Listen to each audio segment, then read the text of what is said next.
في عالم مليان أسرار، كل حكاية وراها صوت، وصوتنا هو اللي هيوصلك ليها.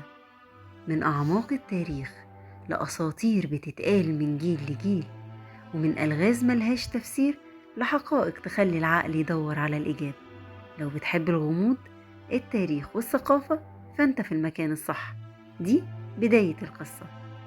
تخيل تدخل مكان كل حجر فيه بيتكلم، وكل تمثال كأنه بيحكي لك سر من آلاف السنين. مش متحف عادي، ده بوابة للخلود. فيه الماضي لسه عايش، والمستقبل بيتبني على عظمته. المتحف المصري الكبير، الحلم اللي اتبنى على أرض الفراعنة، واللي بيخلي العالم كله يبص لمصر بنظرة انبهار. القصة بدأت سنة 2002 بفكرة بسيطة جدا، إن يكون في متحف واحد يضم كل كنوز الحضارة المصرية في مكان واحد، ويكون قريب من الأهرامات علشان التاريخ يكمل بعضه. اختاروا المكان بعناية عند هضبة الجيزة عشان الزائر وهو داخل يشوف الأهرامات قدامه، كأن الماضي بيرحب بالحاضر. المشروع اتبنى بأحدث تصميم هندسي في العالم، بمشاركة مهندسين من أكتر من 10 دول، عشان يقدم تجربة مش بس بصرية، لكن كأنك بتعيش التاريخ بنفسك.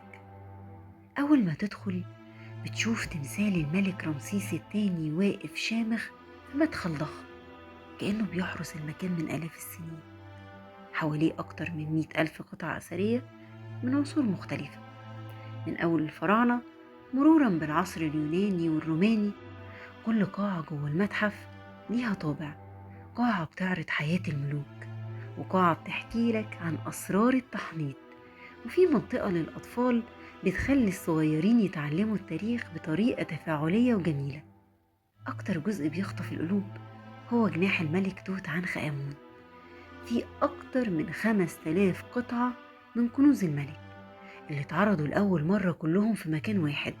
كل قطعة بتحكي عن شاب صغير لكن كان عنده أعظم إرث في التاريخ الإنساني. المتحف مش مجرد آثار، هو تجربة متكاملة بتجمع بين العلم والتاريخ والروح. التكنولوجيا هناك بتخليك تعيش اللحظة، من شاشات تفاعلية لتقنيات عرض بتحكي الحياة في مصر القديمة، كأنك بتسافر بالزمن وتشوف الحضارة اللي غيرت وجه العالم، بس المرة دي وانت واقف قدامها فعلا. المتحف المصري الكبير مش مجرد مبنى، هو رسالة من مصر للعالم كله، إن الحضارة اللي بنت التاريخ لسه قادرة تبهر من جديد. ومن بداية القصة بنقول لكم كل حجر في مصر ورا منه حكاية، ولسه في قصص ما اتقالتش. دي كانت حكايتنا النهاردة من بداية القصة. لو عجبتكم الحلقة ما تنسوش تعملوا اشتراك وتشاركوا الفيديو مع أصحابكم. استنونا في رحلة جديدة مليانة أسرار وغموض